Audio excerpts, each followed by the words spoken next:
was like, I'm not going to kiss until I'm married. I did that. And I was like, ooh, TT got to get a little sugar. You got to be in a relationship to kiss somebody. Kind of, sort of. It just depends. Nia, tell the truth. It was a hard time. Desperate times call for desperate measures. Give me some sugar, and hopefully it don't lead to no honey. What age was it where you felt like, man, I should have been married by now? What? The last 10 years? Hello? Are you still hopeful for marriage? I literally grew up in church. For women, marriage is the vision. Have you grown weary in your well-doing? 100%. The reason why I'm so loud about this is saying, like, I can't wait to get into my marriage and enjoy sex because I've been abstaining. I feel like a werewolf at certain points of the month because it's like nobody is safe. Like, I cannot wait to please my husband. I can't wait to have him please me. Amen. Yeah, I definitely grew up in purity culture, like when it was super heavy in the 90s. Even after the 90s, joining a women's organization that also taught abstinence, right? What was the name of the women's movement? Ooh. You can say it. I'm going to tell you this real quick. I was hellfire brimstone. Everybody going to hell but me. I was the last one he saved. Y'all was so extreme that y'all didn't have a personality. I went to Cracker Barrel and they used to serve in a cold mug their root beer. I didn't drink it because it looked like I was drinking beer and I couldn't give the appearance of evil. Come on. Huh? It was that serious. Yeah. The practicality side of walking out the faith wasn't even taught. And then what was taught was like, y'all didn't even do that. Hello. Once I finally was like, my flesh and my body are two different things, and I began to know my body, I was like, okay, I can wear this, and I'm not gonna wear that. Just to be very honest, I don't think a lot of women even know how to talk to their gynecologist because they have no real language for what's going on in that region, because it's like we're taught to disconnect. Yeah. The last time you looked at yourself was 1996. I stopped going once I started what I typically deem like that faith deconstruction. Faith deconstruction? Yeah. Explain that. Dear future wifey. Okay, scripturally, the Bible says your Father has already designed and purposed you. I experienced an invitation of God this morning. So you got to become an elite decision maker. Elite decision maker. He said, because you are one fleshly decision away from losing it all. Etched in my mind is what true submission to Christ looks like. I got to maintain that secret connection I have with God. I'm so full and don't want to belabor this letter. And I understand how important it is for men to disciple men, because if I didn't have that, I wouldn't be where I am today. I've traded worldly pleasures to live a God-centered life. The encounter I just had, I just need to rest in it. Help us to be considerate, creative, and courageous lovers. I love you.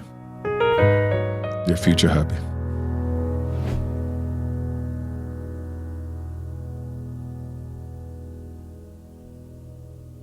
Welcome to the Dear Future Wifey podcast. I'm your host, Laterra R. Whitfield. Listen, are you still shacking up with us? If you're still shacking up with us, can we get a commitment? Hit that subscription button and subscribe. Now, let me go ahead and see, y'all be getting on to me saying, I'll be saying subscribe, okay? I'm from Texas, all right? So that's how I pronounce stuff. I can pronounce it correctly. I'm gonna say subscribe, okay? Hit that subscription button, and subscribe. Ah, you like that, huh?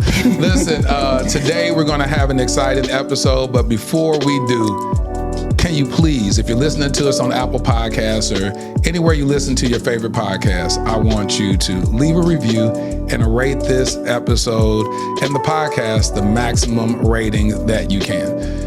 I got my buddies on the podcast. We're going to chop it up. We're going to have fun. I don't even know what we're going to talk about. So without further ado, welcome to Dear Future Wifey podcast. My homegirls, ShaMarian Robinson and Nia Smith is in the building. Your favorite aunties is in the building. How are y'all doing? I'm doing great. Excited. Let me ask y'all this. Your favorite aunties, what is the heartbeat of y'all's podcast? I would say womanhood. That everything that we talk about falls into that line. And that's how we started. We connected over womanhood. Like, nobody's telling us what to do, where we need to go, who we need to talk to. Once you get your 30s, it's like nobody's giving any advice anymore. No, that's real. Especially if you don't have kids and you're not married, right? Okay. So we were living the auntie life. So that's what we connected over. And how old are y'all? I'm 34. I'll be 35 soon. All right. 33, turning 34. 33, 34. So do y'all feel like that y'all ever hit that? What age was it? And maybe y'all haven't had that feeling where you felt like, man, I should have been married by now. I should have had kids by now. What? Oh, The last 10 years? Hello? So when you were 24, you felt like that? Yes. I always said I wanted to be married by 25. Really? And what about kids? starting at 25. And what about you, ShaMarian? Well, I think around 27, I was like, okay, yeah, it's a good time to get married. Like, this is a great version of myself. Now, kids, I can wait. Wait till when? To never? You know, I'm okay with being the auntie. Okay. You know, I'm okay with my husband and I being the aunt and the auntie that's rich. Okay. You know, and But just you gotta spoil be all the rich, kids. though. Oh, yeah. Gotta be rich. I mean, because, you know, we would be dual income household. So, of course, we're going to be rich. Okay. We're All right. going to be dink. And so, how have y'all navigated that space of, well, let me just ask you, Nia, are you seeing anybody? I am, yes. Do you feel like that person you're seeing is leading to marriage? I do. All right. Yes, I do. And I'm going to ask you, ShaMarian, are you seeing anybody? I am not. I was about to say, are you still hopeful for marriage? Absolutely. All right. Absolutely. Have you grown weary in your well-doing? Absolutely. You have? 100%. Why? I'm completely over it. When, you know, before we started, you were asking, you know, okay, like, do we want to use our last names or what have you? And when I said my last name, I was like, Robinson for now.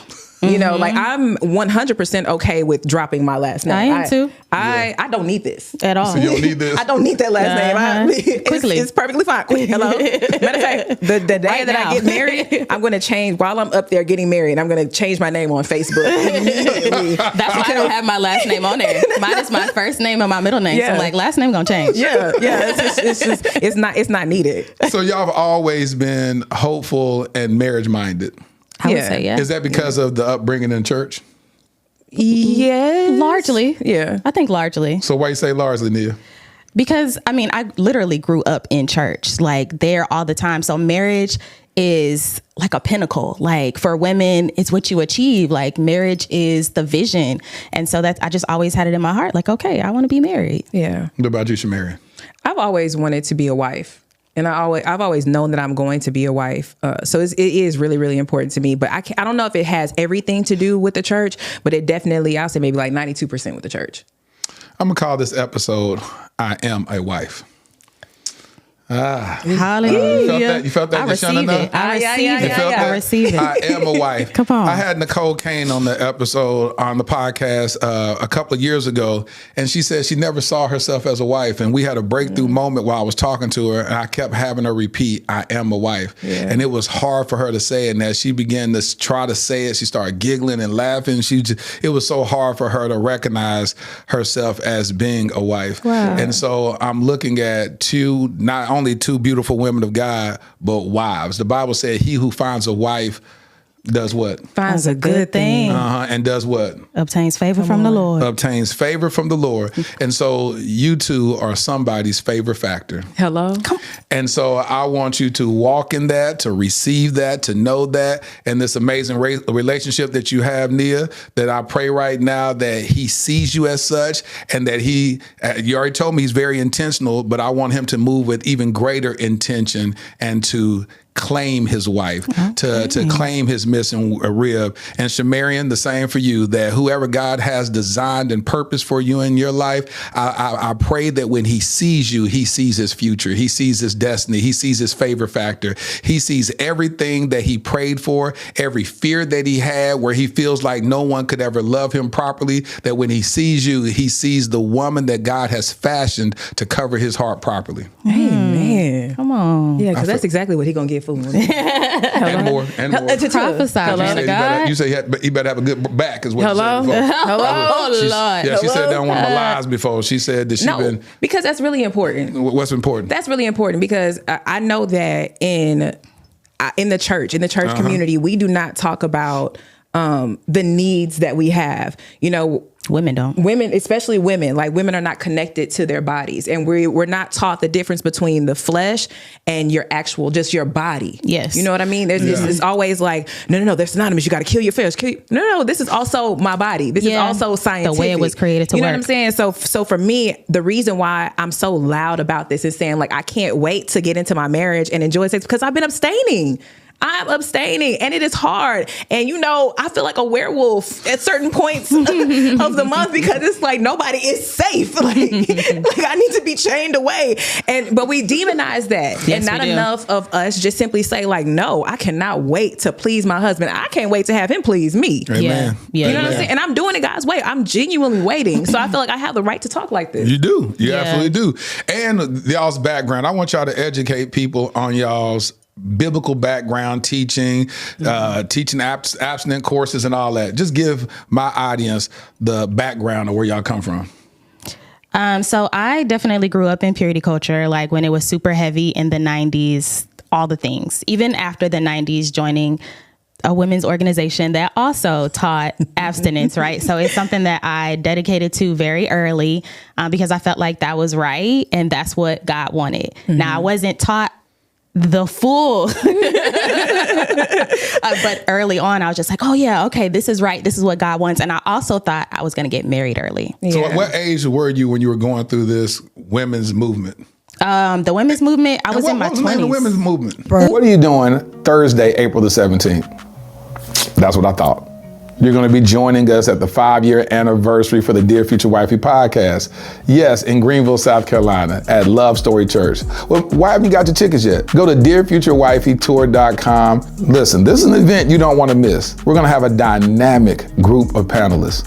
I'm trying to tell you. So far, we have the Grays, John and Aventer Gray. Now, you're going to get a chance to hear straight from their mouth what they've been through and the stuff that you heard on social media. Well, y'all know how I do. I'm going to ask direct questions and we're going to unpack what they've been through as a couple in hopes that you can heal, that you can start tuning your ear when you hear negativity or controversy, that you'll take on the heart posture to pray for your brethren instead of throwing stones. Matter of fact, I've seen some people say, I'm not even gonna watch that episode. I don't want to hear him play in her face. You see what I'm saying? I want to change the heart posture that we have towards our brothers and sisters in Christ. At least have an open ear to hear. Just hear. I have my boy, David Michael Wyatt. Special performance by him. If y'all don't know who that is, let me tell you, you must have been hiding on a rock or something. But he sang the theme song for the Dear Future Wifey podcast. You know what? I'll be releasing other names as the dates get closer, but go ahead, book your plane ticket if you're out of town so you can pull up on us in Greenville, South Carolina, April the 17th for the Dear Future Wifey podcast 5-year anniversary event. Is going to be absolutely amazing. Can't wait to see you there. DearFutureWifeyTour.com. What's up? You can say it. I'm gonna tell you this real quick. It's interesting. Y'all don't know this, and I don't know when her episode is gonna drop, if this is a person you're talking about. But I did a pre-interview with, what's the day? Today is Friday. Wednesday. This is Friday, February what's the date, y'all? 7th. February the 7th. On February the 5th, I did a pre-interview with Heather Lindsay and Cornelius Lindsay. Ooh. They're coming on the podcast. That's awesome. So I don't know which one's going to drop or whatever, but we had a real conversation. Amen. And we talked about all that stuff. And I said, do you feel like what was the damage you think was caused by the movement that you made? She said she cringes when she hears herself compared to what she built, the Pinky Promises and stuff, because she recognized how judgmental she was and all that. And I can't wait for her to share her own story. Amen. So I ain't gonna spoil it, but it was real. So you got freedom to talk. And she will see this episode and be like, see, I understood what I did. So she's totally accountable to all that stuff, and it's powerful. That's awesome. So you was a part of Pinky Promise and Yeah, we both were. That's how we met. Yeah, oh, really? That's exactly how we met. Mm-hmm. I was. Oh, forgive me. Go ahead. No. I was going to a Bible study that was a break off of Pinky Promise, and then she met the girl who was leading the Bible study at the Pinky Promise conference. Yeah, and so she started coming to the Bible study, and what city were y'all in? So I was in Atlanta for the conference, and that's where I met the young lady who was the host of the Bible study here. Yeah, but she was already attending. In Houston, okay. Mm-hmm. Yeah. And she was attending. So y'all both still lived in Houston? Yes. Mm-hmm. Y'all lived in Houston back then? Y'all always lived in Houston? Yeah. Okay, all right. Yeah. And so y'all met, and then what? Well, I mean, once we met, we just kind of met in passing, actually, because I stopped going once I started what I typically deem like that faith deconstruction, where I was like, wait a minute, this not adding up. Right. Like You called it what? The faith deconstruction? Yeah. Explain that. Because I feel like everything that I grew up in and knew, I got to a point where I was like, this doesn't make sense. I believed it. It was blind faith, I will say. And I believe that God will honor it because I really did believe. And I believe that I was serving the way that God would want me to. But I just came to a point where I'm like, this is not aligning with who I feel like God is and who I know God to be now. And so I really had to go through a lot of the stuff that I was taught, whether it was that organization, purity culture growing up, churches that I grew up in, and really see like what resonates with me now based on the revelation I have of God, like right now. Yeah, that's good. And then where were you? What's your background? So I would do prayer calls. I would lead Bible studies. I was a pastor at one of the churches that I used to attend. And what age were you when you were pastoring? This was just, how old am I? I'm 34. So I was between 30 and 33. No, where was I? Probably late 20s. Late. So that was like, what, 29 to like 32. You left more than 2 years ago. Okay, so when was it, baby? Why I got to tell your life? You don't know your life. First of all, I barely remember what I had for breakfast this morning. I'm like, wait a minute, you left way more than 2 years ago. You was a whole pastor, you don't remember? Okay, so I was not a senior pastor. I know it, but you still maybe like a youth pastor, a singles pastor. What were you? I was not the singles pastor. Hello. No, I was over the social media side. Okay. The social media. So like anything that we were doing, like any prayer and stuff that we were doing online or anything that had to do with the media team itself, that's what I was over. And that was about, let's just say 4 years ago. Yeah. And then what was your relationship with the Pinky Promise movement? Oh, I was diehard. She said it's actually written. Like she has a book in there. Her book is actually in the Apocrypha. So, you got to be real safe to even know what an Apocrypha is. No, but I mean, in all honesty, though there are some things that were harmful to me personally, that movement within itself, when I came, there was genuine purity. There was genuine purity with me.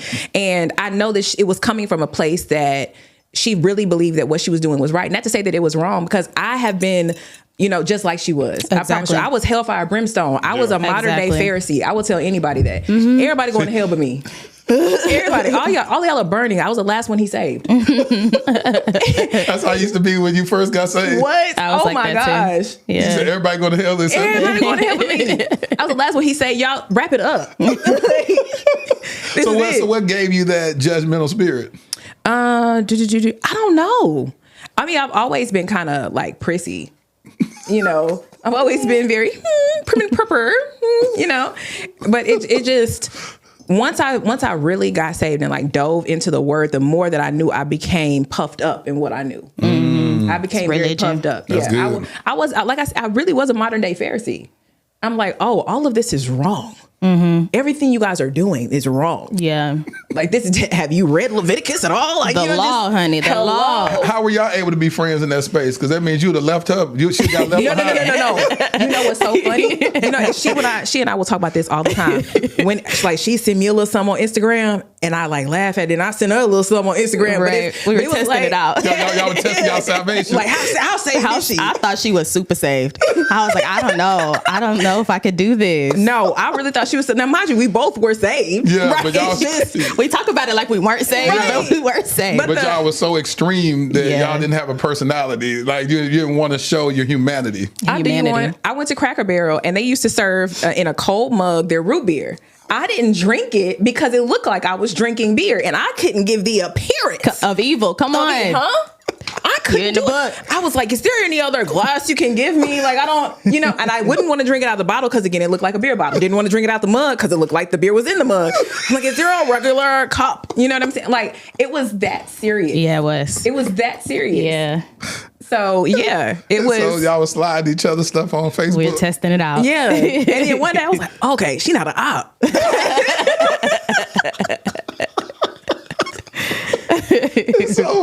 So how did y'all find balance?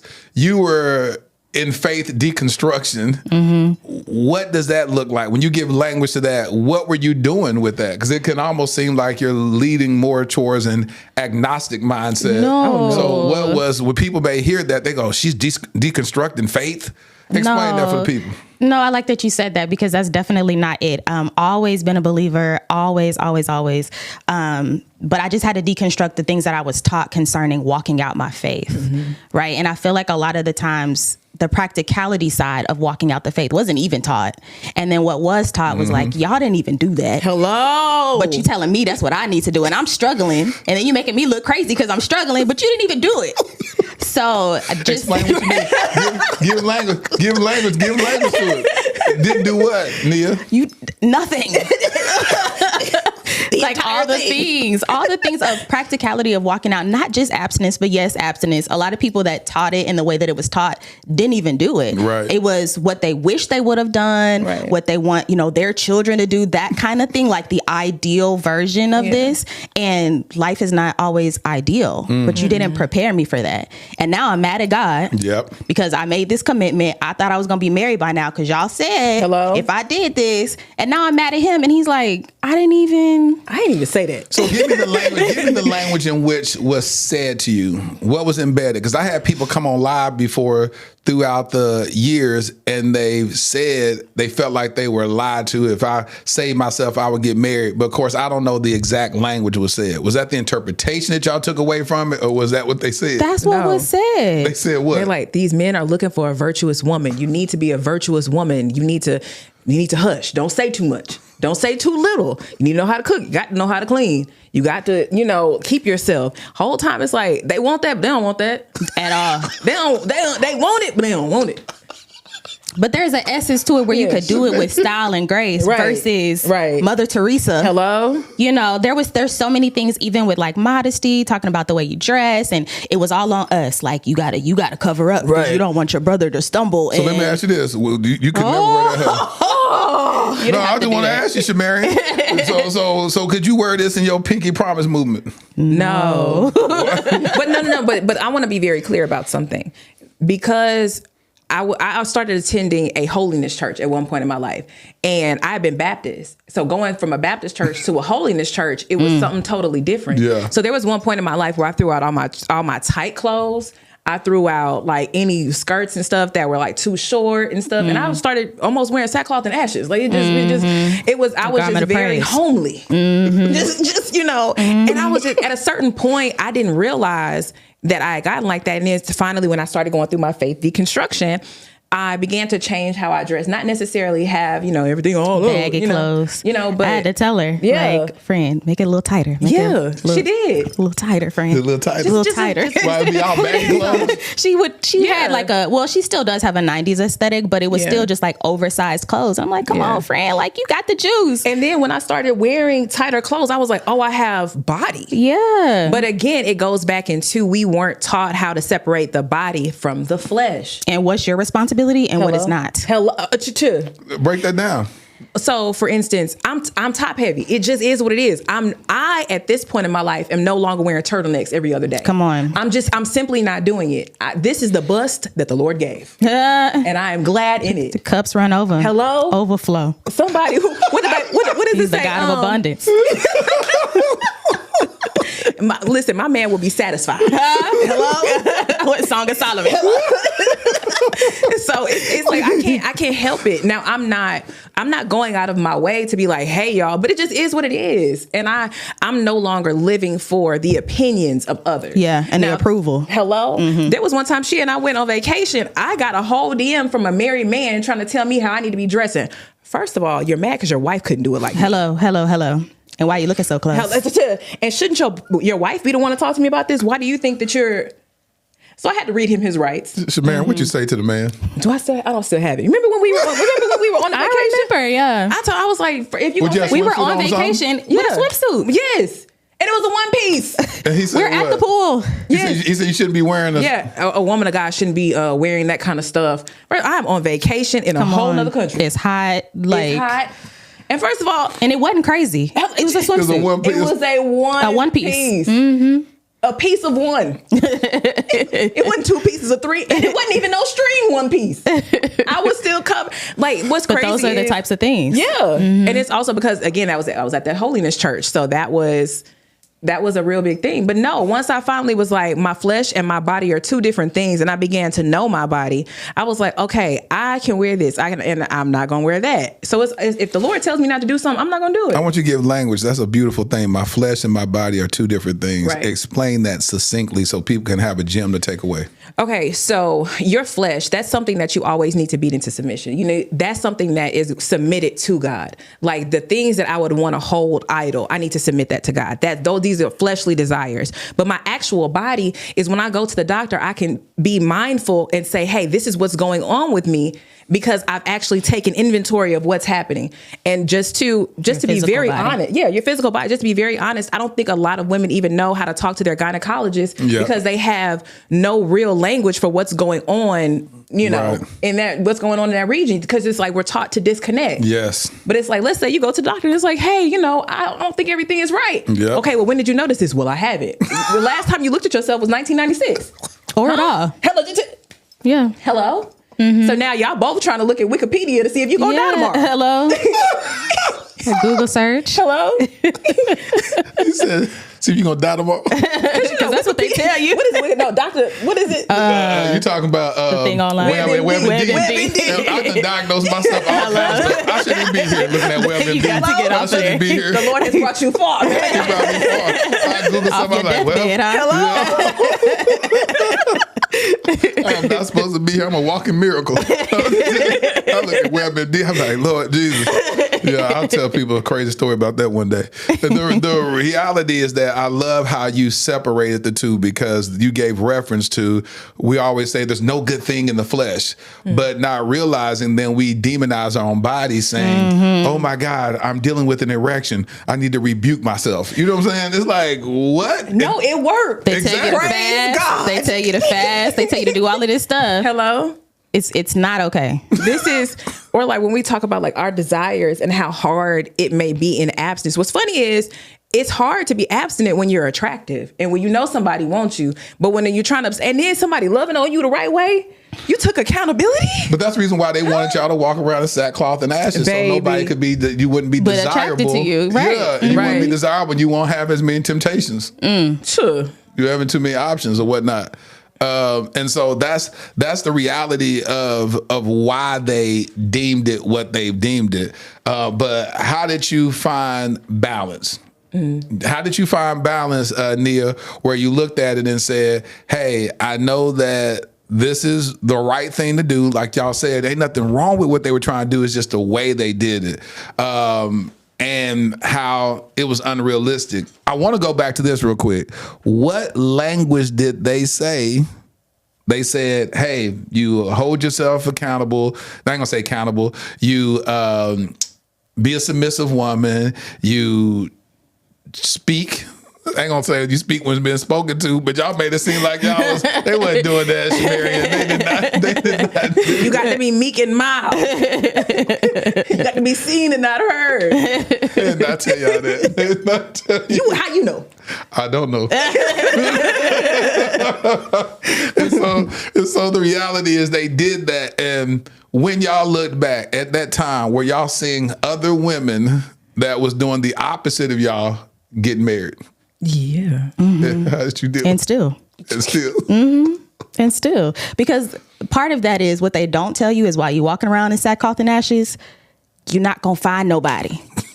Right? Like you gotta, that's one of the main things. We give a lot of like dating advice on the show. Yeah. Like, baby, give him a little something to look at. Hello? Why do you want him to approach you? There's nothing to approach.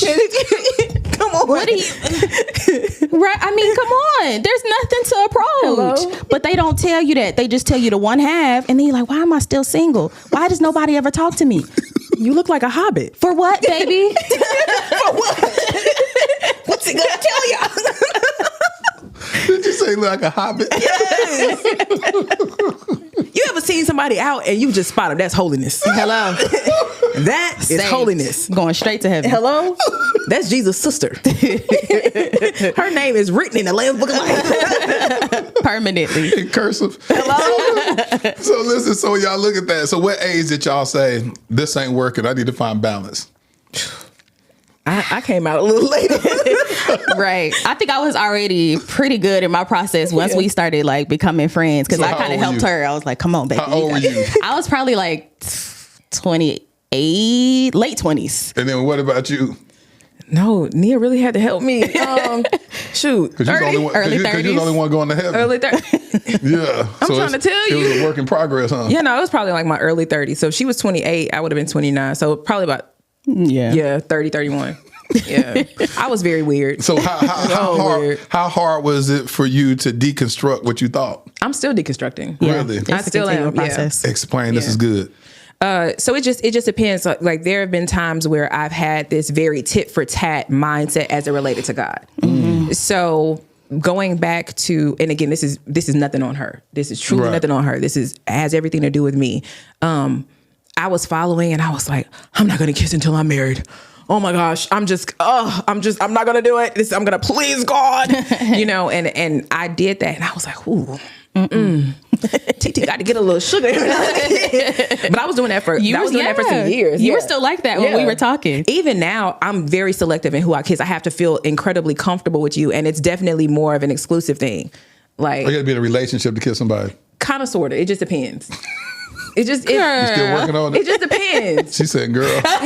Nia, Don't do that. Nia, tell the truth. Okay. You She tried to keep you covered.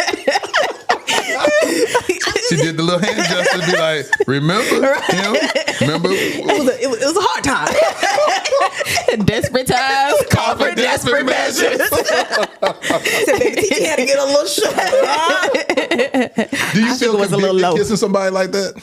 That you're not in a relationship with? Did you feel conviction? It's not so much a conviction, it's a connection thing for me. Is it that you don't want connection with somebody on that intimate level because there's no end in sight? Meaning that if you don't feel like y'all in a committed relationship, then you don't want to kiss him because you're giving too much of yourself to him?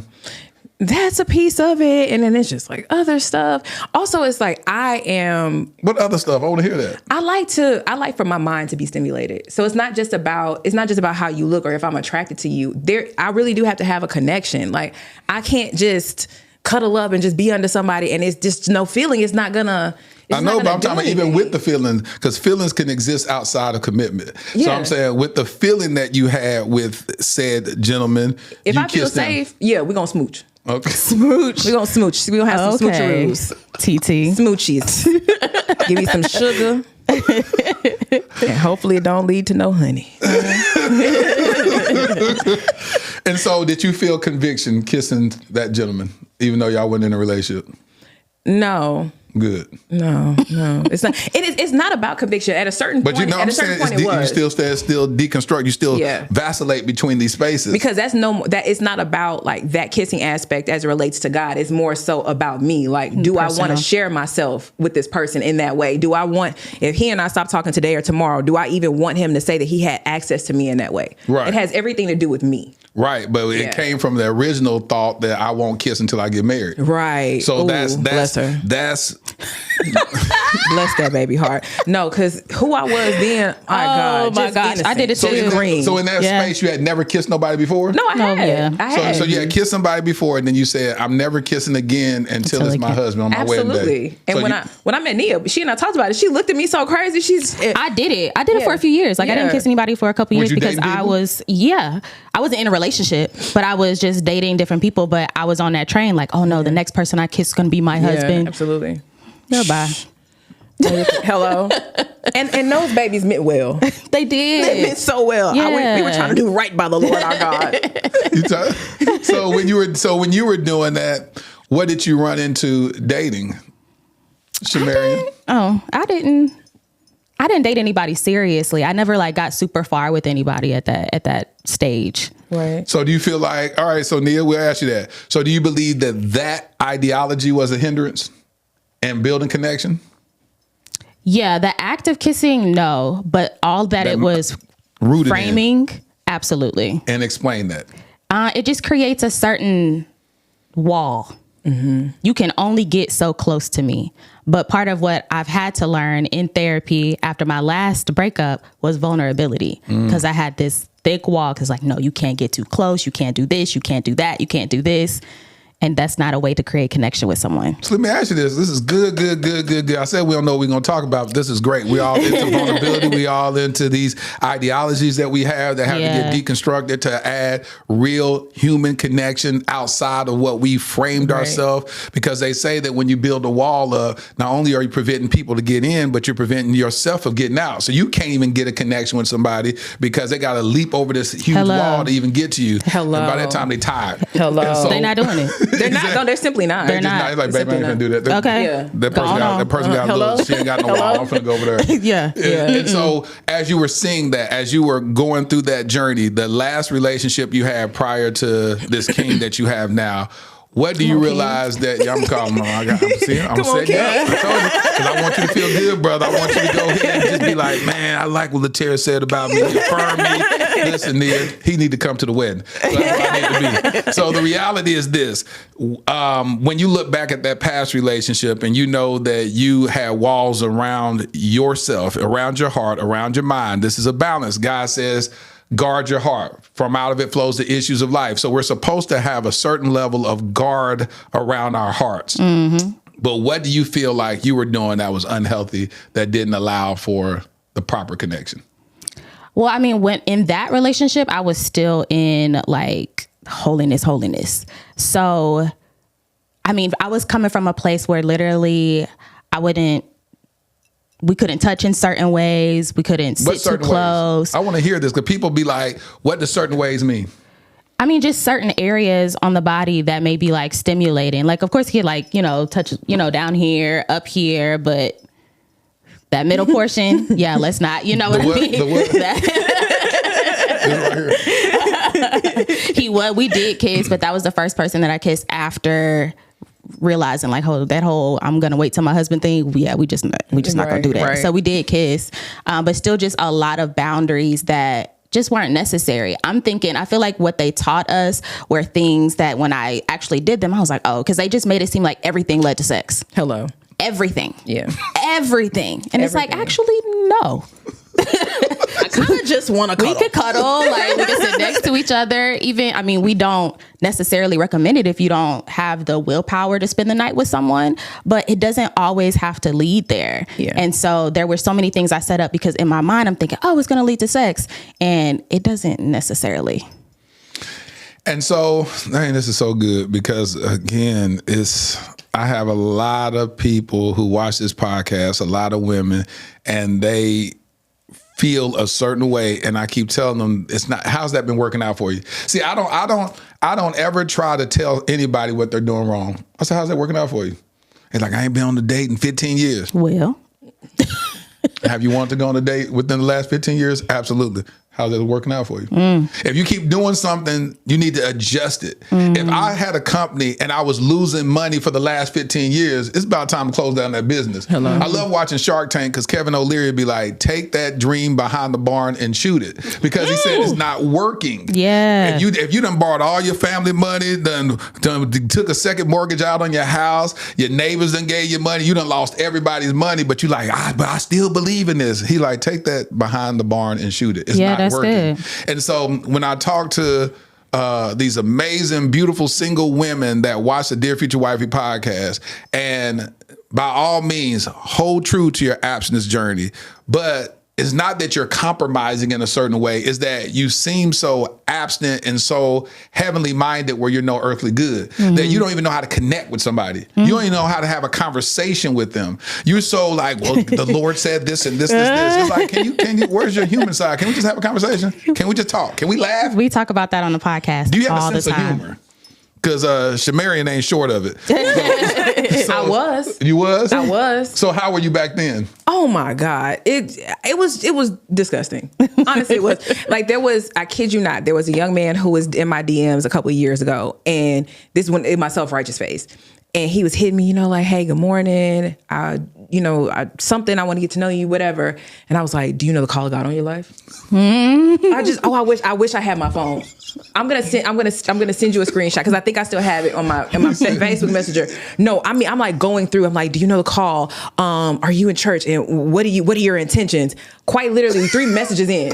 This is 3. That man over there, we're like 3 messages in, and he's like, and he's answering the questions. I'm like, this man is not short of patience. Bless him. You know, like, and I'm like drilling him. Like, it was ridiculous. You said, and then what's your call of God on your life? You think oh my God, I wish I had my phone. So then we go down, and he's like actually messaging me back saying, you know, answering my questions, whatever. It falls off. Okay, cool. For whatever reason, one day, I don't know if Holy Spirit brought it back to my remembrance, but I went and found my thread with him.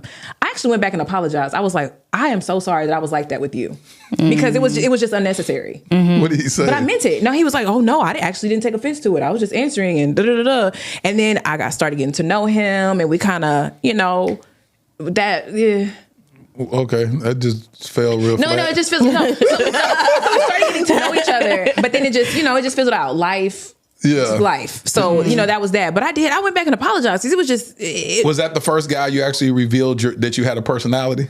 After you came from a place of humility, did you find that you were able to have connection and trip out and laugh and not be so self-righteous? Yeah, I guess you could say he was one of the first ones. Yeah. Yeah. Well, who was the first one? I don't remember what I had for breakfast this morning. But you do know that you've transitioned. Oh, absolutely. So when have I not? Yes, you have. We praise God. So okay. No, Nia is the best wing woman ever. Like when I tell you this woman helps me out so much. I've been on the phone with her before, and she's listened to me have a conversation, and I'm just so she was like, "Friend, he trying to say something to you." I was like, I like taking walks on the beach, and you know, or she'll like start talking to somebody and then like alley-oop it over to me because I'm so friendly. Like I'm really just nice, and I'm a conversationalist, so I love speaking with people. So it's almost like a man that approaches me, he has to be very direct so that I'll know, like, oh, you're interested. Oh, I thought you just, you know, we're just shooting the breeze, right? I mean, no, girl, you gonna love it here regardless. But you just have to be very like upfront with me because won't I just be like, oh no, friend, he wanted to know where the elevator was. That man ain't just talking to you for no reason. Hello? All right, so you tell me, how do you discern the difference between a guy just being cordial and a guy being interested? I don't really think a lot of men are cordial just because. This man is going to walk up to you and just start talking just because. Come on. Like, we had a reel that went viral because I was like, ladies, if you're sitting at the bar and that man says, oh, how's your food? He don't care about that food. He don't. Like, come on. Hello? But that's part of the conditioning. You're so unaware, baby. You're so unaware. Oh my God. You really think he care how your food is? Hello? And he don't work there? He done had them chicken crispers 20 times. Oh, he know exactly how they taste. He's trying to start conversation. What flavor is it? You know this honey chipotle. Don't do that. Don't do that. And so as you've been trying to help your girl ShaMarian, how challenging has it been?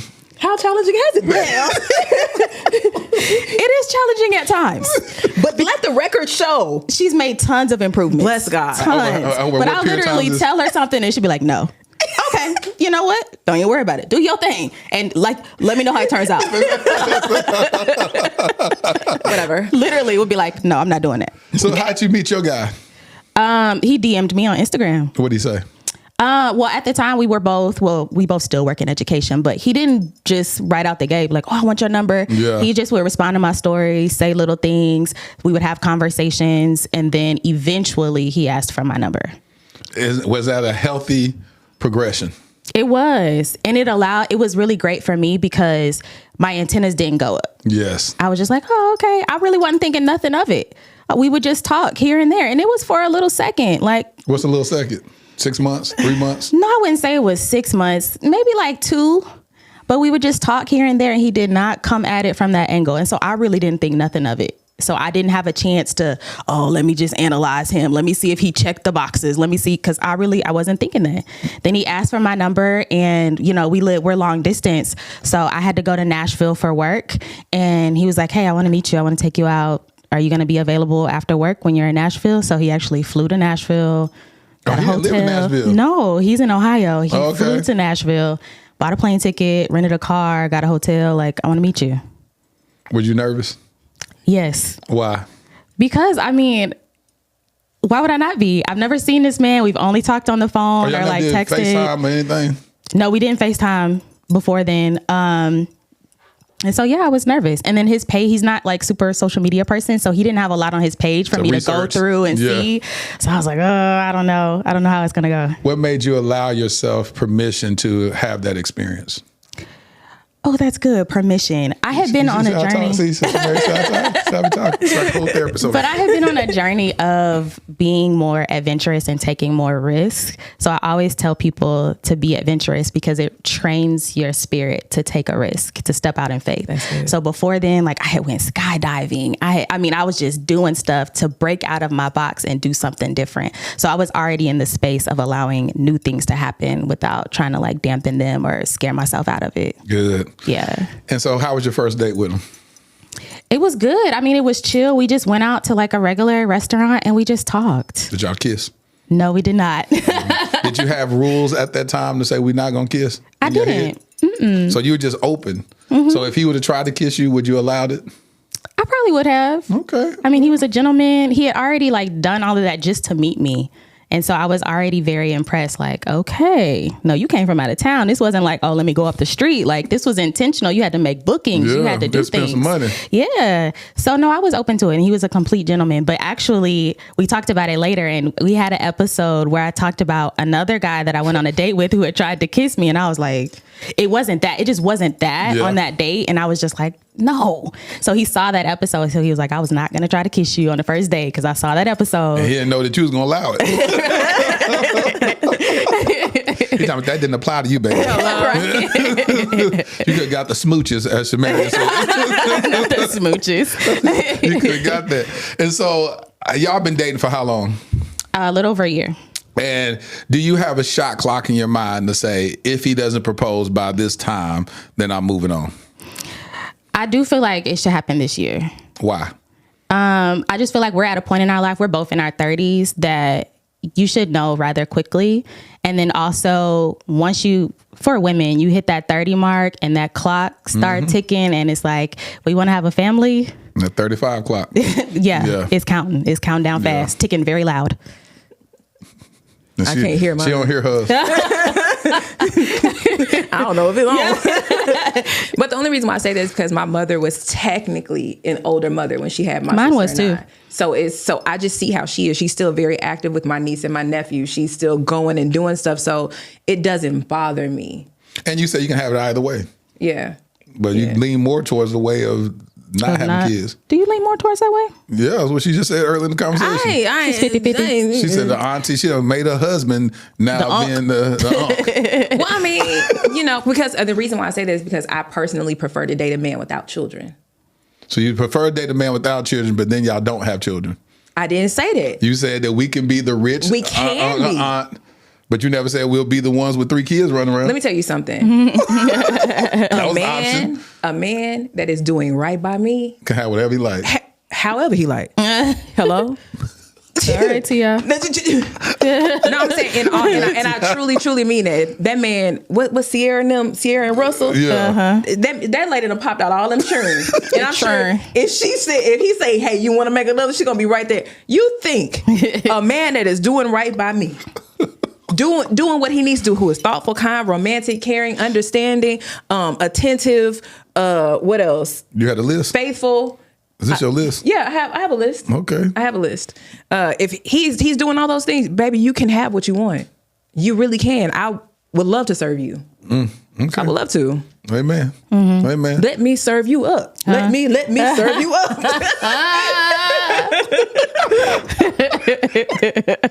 So Nia, so you said that you believe that this clock is ticking as you continue to guide your life through your 30s, that you want to do that with your purpose partner. Is he aware of this? Yes. And what does he say about it?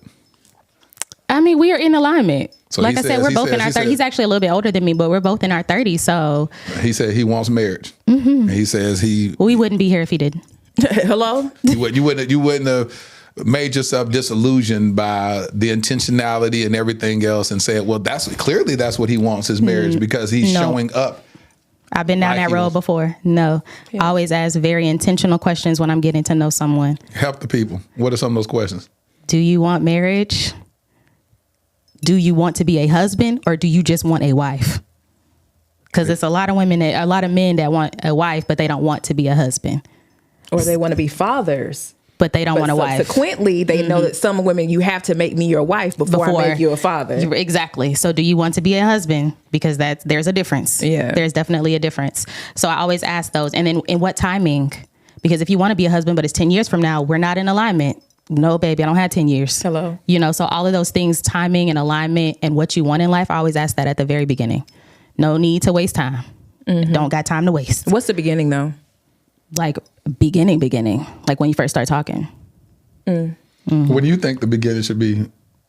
I'm a lover girl. So So what that mean? I'm a lover girl. First date, you're in love with me.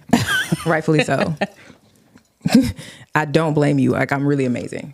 You said first date? First date. Oh, So Lord. The first business 30 minutes. And so do you ask them with their intentions? Do you ask them not their intentions, but their desire for, no. Do they want to be married? Do they, all that stuff that Nia just said? Not out the gate, because now I used to do that. And that's something that Nia kind of helped me work through. Just like, you have to gauge and read the room. Because I know that I can be dominant, or I can be very matter of fact, or, kind of like lead in certain ways. But I'm learning how to just really calm myself and let things progress and not put so much into it. Because of my personality, I'm very all or nothing. I'm incredibly all or nothing. Like, in my friendships, I really give my all, because I care about you and I love you and I want to see you do well. So my actual friendships would somewhat mirror what a relationship would be like with me. So when it comes to a man, I've had to learn how to, they're not like women. They're not like my friends. I have to just relax and understand that we don't always speak the same language. So because of that, now I've kind of, turned how I do certain things. So I'm not coming out the gate talking about abstinence. I'm not coming out the gate talking about what are your intentions. I just want to get to know you. Do I even want to watch a movie with you? Mm-hmm. Instead of me trying to figure out like, oh, could this be my husband? Could be this. Do I even like you? Mm-hmm. Do I even like you? Just on a normal, when I see you call my phone, am I being like, ugh? Yeah, because that's real. Or like, what does he want? Yeah. Like, ain't nothing like, I'm pretty sure you done had somebody call your phone before. You be like, ooh, what she want? But the minute you like somebody, you be like, what?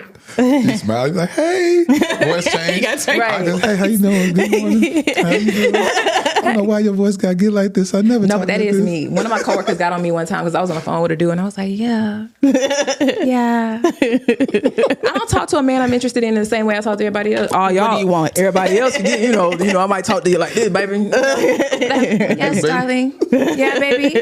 What you like this, baby. What you doing? What's up? Hey, what's up, little baby?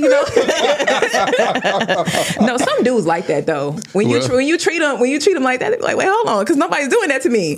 What you got? But again, they love it here, so And so you brought up an interesting point. You said that you don't talk out the gate about your, being abstinent or whatnot. No. So when do you decide to bring that up? When they bring it up, when they try and get in your drawers, and then you say, oh, by the way, I'm abstinent? No, not necessarily. When do you? So a lot of times, it just depends on them. It depends on the guy, because if he's coming out the gate saying too much stuff that he's being incredibly sexual out the gate, let me let you know right now, but I don't have none for you. I'm fresh out. Fresh out. Bakery not opening no time soon. I don't know what to tell you. Or if I am liking on them eventually, just through who I am as a person, you can tell.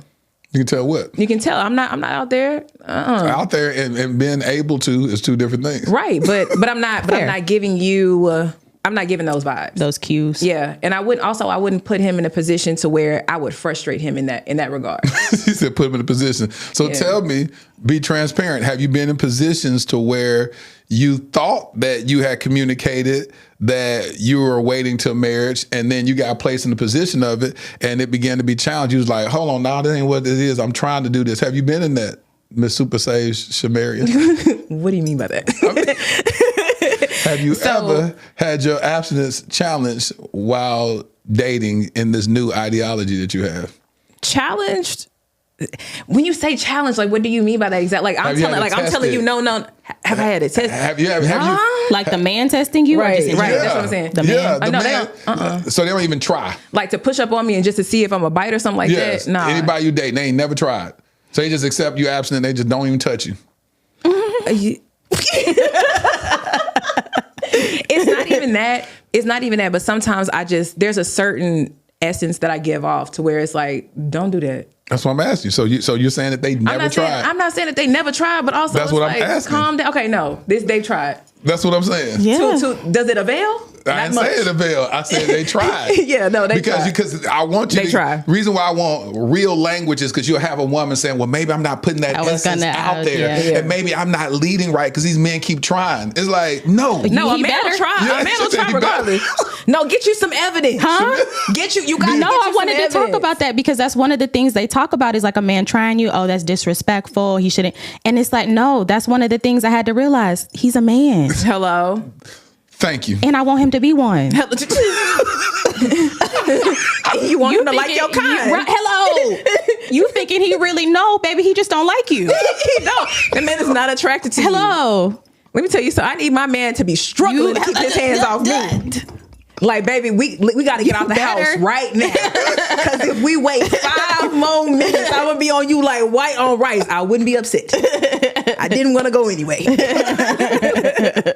But that's what I'm saying. Is that we get into this Christianese talk to where it's not we lose all humanity in it. Correct. And so then, because guys, I can't talk about my nephew's son, but because I'm about to say this. Yeah, I call my nephew's son. So the reality is this. There's a reality of our humanity that sometimes, like what you're saying, there's difference between your flesh and your body. Right. And sometimes we go, like she just said, I can't believe he disrespected you. Mm-hmm. He tried to touch on you. And it's like, now if he didn't, you're going to question his choice. Like she said, what team is he on? He like your kind. Does he like your kind? That's what she said.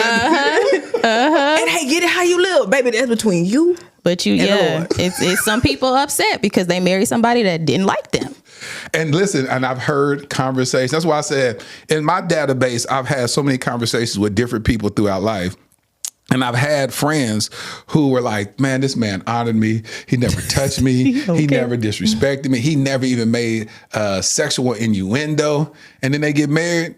He ain't trying to have sex with a white married. He ain't trying to do nothing. She's like, what's going on? And then she later finds out he's batting for the other team. Uh-huh. It's a lavender marriage. And then, so it's like, the reality, yes, in the fairy tale world of Christendom, can you meet a guy that has no struggle, don't touch you and all that type of stuff? I believe that exists, but y'all ain't gonna be dating each other for no 2 years.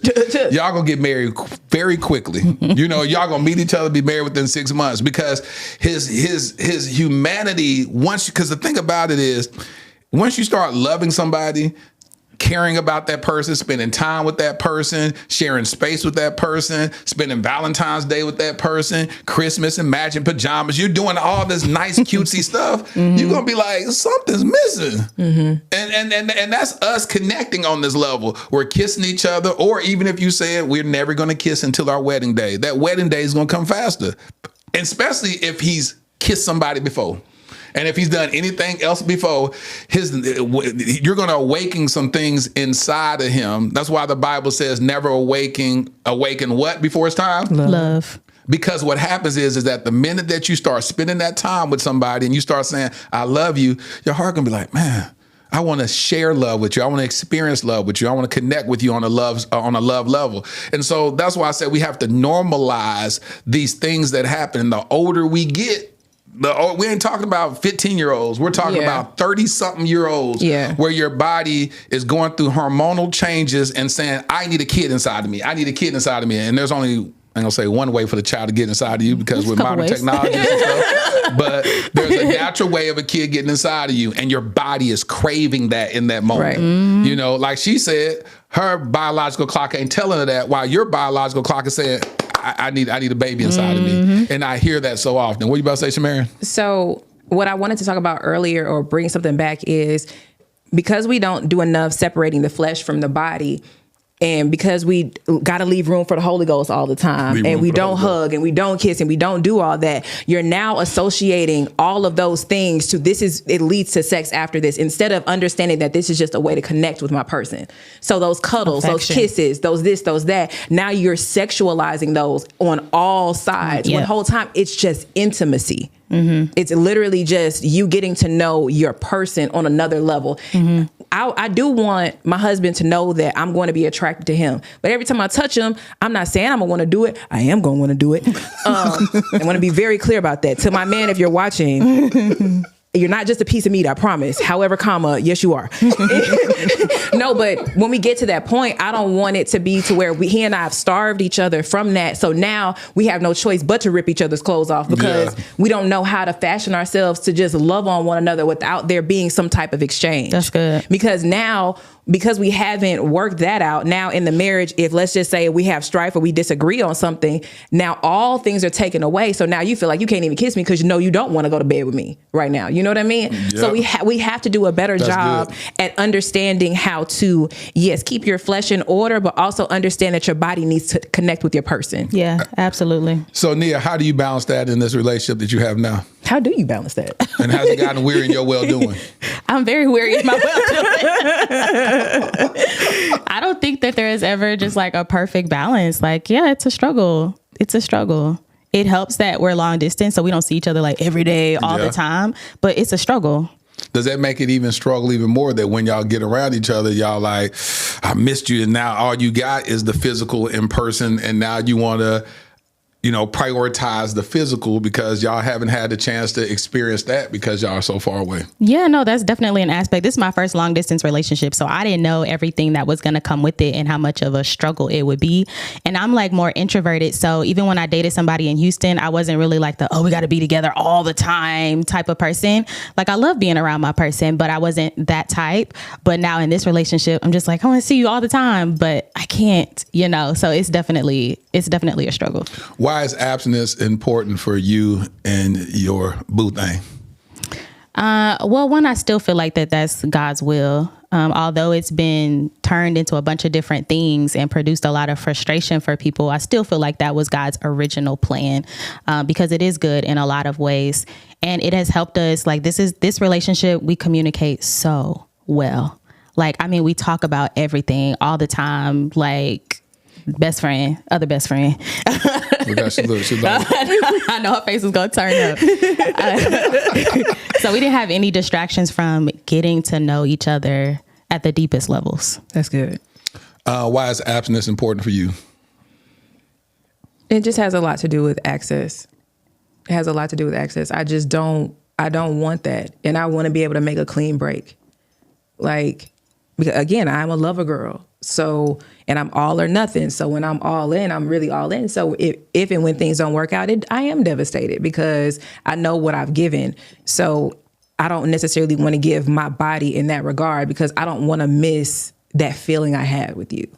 Mm-hmm. I don't want to miss your touch or long for your touch. And then also, it's that muscle memory. Like, let's say the next man I'm with, hello?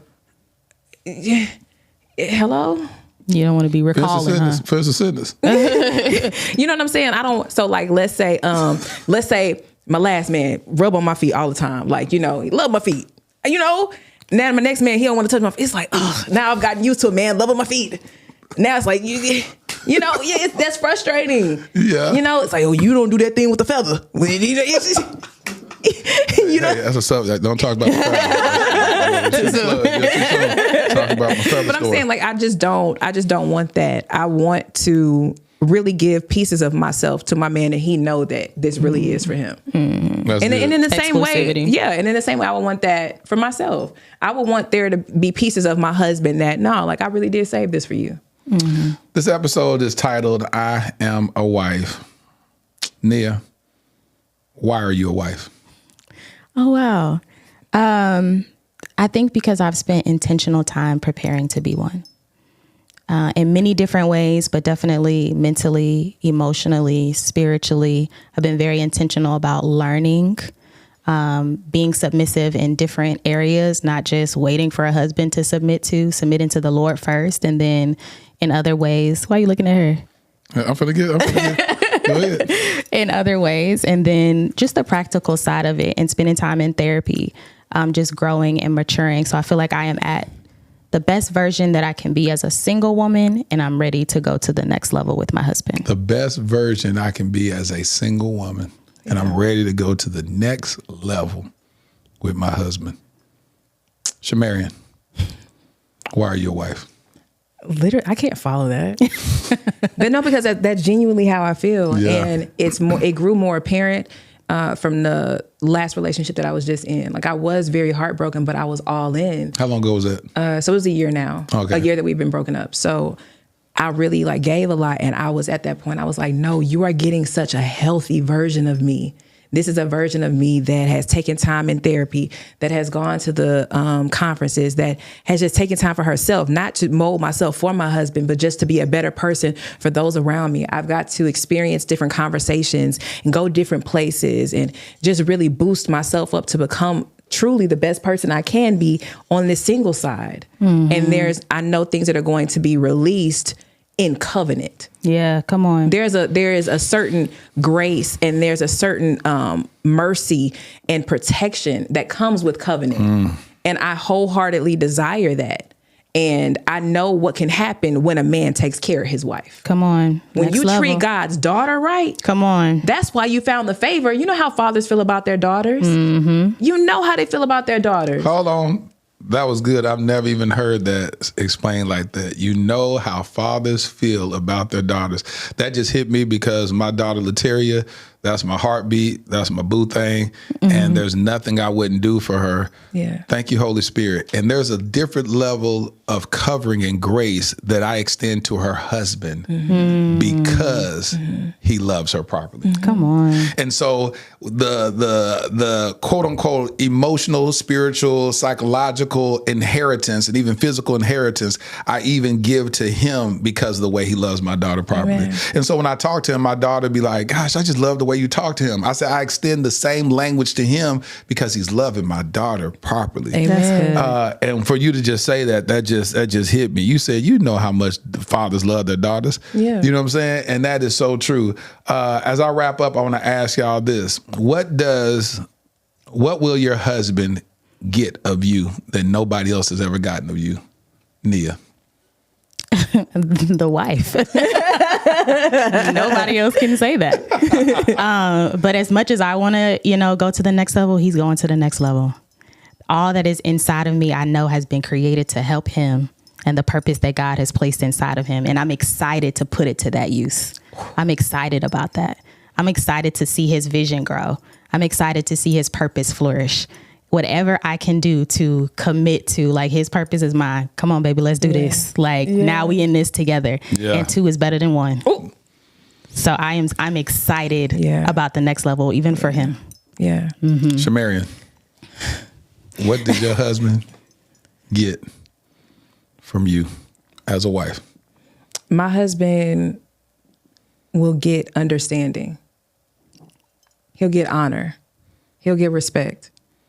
He'll get a servant, and not a servant in, oh, you just walk all over me. But it's like, no, I want to work with you. I want to walk through life with you. He will get a partner. He will get somebody who is concerned about him, who wants to see about him, who's not just in it for what he has, but just who he is. If he never did another thing, he would know that I love him just because of who he is. Really? Yeah.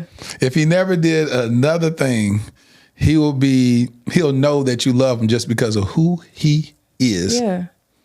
I'm a believer in, there are certain things that come along with love, but I don't believe you should have to work for somebody to love you.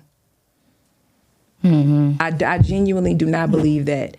I don't want you to have to do works just for you to know that I love you.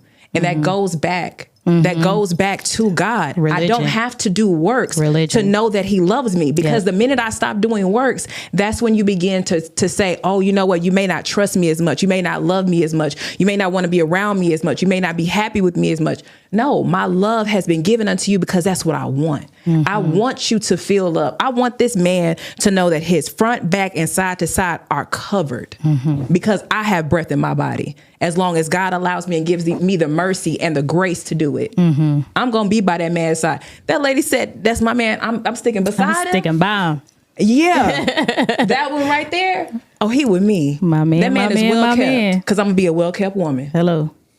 Everybody's going to know that man is loved. Just like when they see me, oh, her husband's treating her right. You ever seen a woman? You know what I'm saying? Yeah. I see how I look on my own. How much better will I be with him? Come on. Absolutely. Absolutely. As we wrap up, how can the Lit Fam support you? Well, you all can find me a husband. Why y'all laughing? That was serious. Hello? That's the part about being a funny person. Everybody think you always been like, no, I want to, hello? Yes. You're right. My bad. So hit my DMs, fellas. Again, why are you? Oh, I'm sorry. Okay. I'm putting out a clarion call here. You're right. Not a clarion call. Yeah. He's putting a clarion. All right, go ahead. Okay. Yeah, they can support me in finding me a husband because I'm ready to be a wife. Amen. Also, I was gonna say. On IG, I'm ShaMarian Robinson. On TikTok, ShaMarian Robinson. Literally everywhere, ShaMarian Robinson. I have books I have books. I have a book, so that means now I got to have more books. But I am an author, so if you want to support me in that, I do have a devotional, so you can find that on Amazon. And what else? What other ways can they support? Prayer, but also let me know what you're praying, bar for bar, because I don't have time. Make sure it's in alignment with what you want. Hello. And also support your favorite aunties. I was gonna Go follow say. them. I mean, you just went straight into ShaMarian. Well, that's what he said. I was at ShaMarian, Your favorite aunties pod on all platforms: Instagram, TikTok, Threads, YouTube, Facebook, YouTube. We got. I don't know. Okay, we don't get on there, but we're on season 6 right now. Season 6 just dropped. We're going on tour this summer. Good. We got some stops coming up, so definitely go to yourfavoriteaunties.podcast.com and check out all the tour information and everything we got coming up. How can they support you personally? So all of my social media is Nia Danielle. No last name because it's pending. Pending. For real, period. Yes, and I also have books as well. I'm an author as well. So go to Amazon and search up those. Got devotionals and everything. The reason why I love giving fellow Christians a platform to amplify their voice is because I need more of us in marketplace ministry. Right. I need more of us that I know that our heart postures are aligned with Christ. I know that we have a foundation of trying to serve God and honor God with the works of our hand. And so I thank God for creating a platform like Dear Future Wifey where I can help amplify the voice of fellow brothers and sisters in Christ so that y'all can continue to increase your reach and we just all do this together. I've never had the mindset of, look at me, I'm bigger than this, I'm bigger than that. I say, God, if you open up the doors for me, you know I'm good ground. I'm going to open up doors for everybody. Amen, everybody that's aligned with me. Hey, come on, Christians, let's get together. What you need, what product you got, go ahead and sell it out. Lit Fam, go buy up their stuff. Go support their tours. Go do this. I've never had a competitive mentality. And a lot of people are like, why are you always helping people? Now, I'm going to be honest with you. When I'm so secure. But I'm going to tell you this at the very beginning now. I was doing my podcast and guests that I would bring on, their social media would grow faster than mine. And I was like, how they... My homeboy, shout out to my boy Jay Barnett. But when Jay came on the podcast and he was like, Lateris, I did the podcast and all my counseling for the rest of the year was booked up. Wow. Like one time, he said, I woke up, it was over $10,000 in my bank account. It was this. I said, I ain't got 10,000. I said, how in the world? And my podcast, at that time, I was making like $1,000 a month or something, doing 4 episodes a month and all that. And I said, how you make all that money, God? I said, that's why you whisper. I whisper because I don't want the devil to know I'm a hater. So I said, God, how you get all these opportunities? He said, Lateris, despise you not the day of small beginnings. Come on. He said, and a lot of times what happens, and I want to share this, sometimes you can look at somebody else grow, or they get an opportunity before you get it, and you believe you're supposed to get it, but you don't realize that my boy Jay Barnett tried to take himself out 3 times, try to commit suicide. So a lot of times you may look at what somebody else got, and they got it, quote unquote, before you, but you don't know how many tears they shed before you. You don't know how many seeds that were sown before you. You just looking at the natural time and saying, well, you come on my podcast, but you blow up faster than me on this. And then God is like, what are you comparing it to? Right. I'm the giver of gifts. Come on. Good gifts. Seek ye first the kingdom of God and my righteousness, and all these things shall be added. And so I started sitting back, and then I started saying, whoever God brings on the podcast, whatever doors open up for him, I'm going to salute him. I'm going to push him. I'm going to promote him, and then watch God honor my secret request. And he did. Amen. And so literally like 2 years later, I ended up hitting like 100,000 subscribers, and now I'm at, probably when this episode drop, I'll be at over 600,000 subscribers. It's like, but at one point I was like, could I even get 100,000? You know what I'm saying? And so this is what I'm trying to tell us as believers, that we are all destiny helpers for each other. That if we understand our role, responsibility, our platforms, I don't care if you got 500 followers, you got 500 that can help somebody else reach the gospel of Jesus Christ, or learn the gospel of Jesus Christ, or give their life to Christ. And whatever you got, you can share a video of your favorite aunties as 500 more people that they didn't have reach to. If you got 50, you just put it on your social media story, and 50 people learned about them. So don't ever think that you don't, because I have people coming to me all the time talking about, you only get people with big platforms. I said, you better look at my numbers. No, I don't. One of my first episodes that hit 1 million views, the couple, the husband and wife, had a combined social media following of about 300 people. Wow. He had about 50 something. She had about 2 something.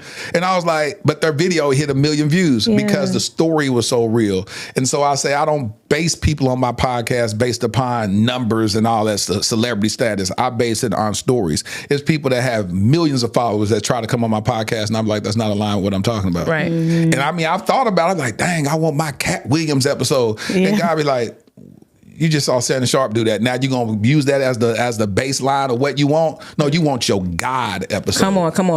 You don't want your Cat Williams episode. You want your God episode. Come on. And as long as you seek ye first the kingdom of God and his righteousness, all these things shall be added. So don't ever try to compare yourself based upon some secular scope of what you think success is. No. Base it on me. Listen, y'all give it up for my homies, Nia. I ain't gonna say your last name.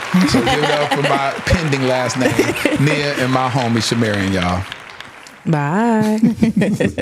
Stay tuned to the end for a letter to my future wifey. Been writing these love letters to you. Ladarian, thrusted suddenly into Child Protective Services in 2015. My nephew, Black, a boy. The likelihood of being adopted outside of kinship, slim to none. Armani, 16 years old, Black, a boy, with 5 years in the foster care system before I even knew his name. The likelihood of ever being adopted, yep, you guessed it, slim to none. While Ladarian and Armani were trying to survive and barely thrive in an overpopulated and underfunded foster care system, I was living my own life, doing well professionally. Having been a single father with a daughter who at that point was doing well in college, it was my time to live my life, right? Wrong. I felt unsettled, tireless, agitated. There are just too many of our Black children stuck in ambiguity and in the limbo of the foster care system. In 2017, I legally adopted my nephew, Ladarian. Fast forward to 2019, I had no ties to this other young king, but I felt God instructed me to adopt him also, and I obeyed. Starting over with parenting should have been enough, right? Working with various foster care and adoption agencies to help bring awareness to the countless young Black kings in the foster care system should have decreased my agitation, right? Joining the board of directors of Advantage Adoption, an organization that helps find permanent adoptive homes for children in foster care, should have led to some type of resolve, right? No, not at all. None of it felt like I had done enough. I now realize that every one of those experiences was laying the fundamental foundation for my life's mission, Kingdom Royale. Kingdom Royale will be a luxury, state-of-the-art home for foster boys. Our first location will be in the Dallas-Fort Worth Metroplex. We will utilize the whole person approach that instills identity, empowers them to advocate for themselves, and enlightens them regarding new perspectives and limitless options that they thought were impossible. Though the young kings will attend the local public schools that are in proximity to Kingdom Royale, our at-home curriculum will broaden their worldview through participating in the arts, attending various cultural events, learning about and engaging in multifaceted discussions about current events and even relevant historical contexts, introducing them to gardening and landscaping and even caring for our animals on our farm and on-site stables.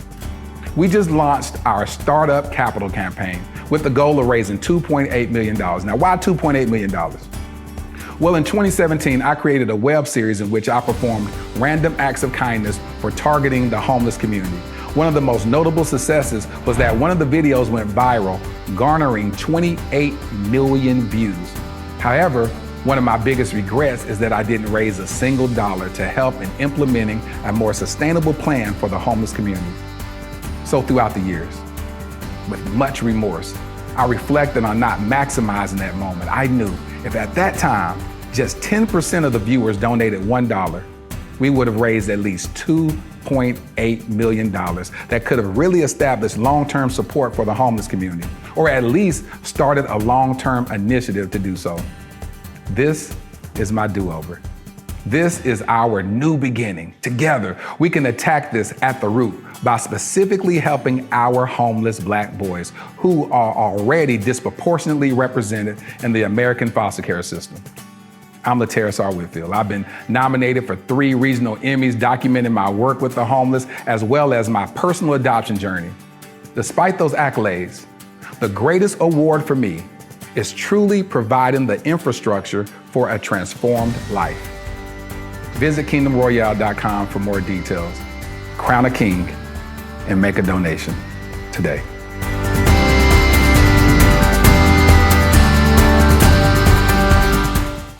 Man, I hope y'all enjoyed this episode. What I love about this episode is y'all know I'm on a journey to increase marriage rates in the Black community and decrease divorce statistics while providing tools so that we can do marriage a whole lot better. And I love having your favorite aunties on the podcast because as Christian women, they are coming against what we've been taught. We have to unlearn some things so we can relearn some things properly. And I believe that they were essential in helping a lot of you single women, a lot of you Christian single women, make yourself more desirable so that you can find your purpose partners. And so I'm glad that they kept it lit. So here's my favorite part of the podcast where I speak to my future wifey. Dear future wifey, you are more precious than rubies, and your value cannot be measured by earthly standards. Your strength isn't just in your hands, but in your heart, where love, grace, and wisdom dwell. You carry yourself with dignity and speak with kindness, and your laughter lights up every corner of our home. Your faith is a foundation that anchors our family. You rise early, not just to care for the needs of our household, but to seek God's face, allowing His presence to guide every decision you make. You are clothed with strength and honor, yet your humility shines brighter than any crown this world could offer. You balance so much with grace, whether it's nurturing our children, supporting my dreams, or pursuing your own passions. You are a woman of excellence, and everything you touch prospers because you work with willing hands and a joyful spirit. But more than what you do, it's who you are that captivates me. You fear the Lord, and that reverence is the true beauty that adorns you. I cherish how you love, how you forgive, and how you inspire me to be a better man every single day. Thank you for choosing to walk this life with me. Thank you for being a partner, a confidant, and a constant reminder of God's grace. The honor of having you by my side is a gift I will cherish for all the days of my life. Your future hubby. I hope you enjoyed this episode of the Dear Future Wifey podcast. Remember, be lit, live intentionally and transparently, and don't stop loving. Make sure to subscribe to our Dear Future Wifey YouTube channel. We're available on Apple Podcasts, Google Podcasts, Spotify, and Stitcher. We welcome your support. Simply share our podcast with your friends and family.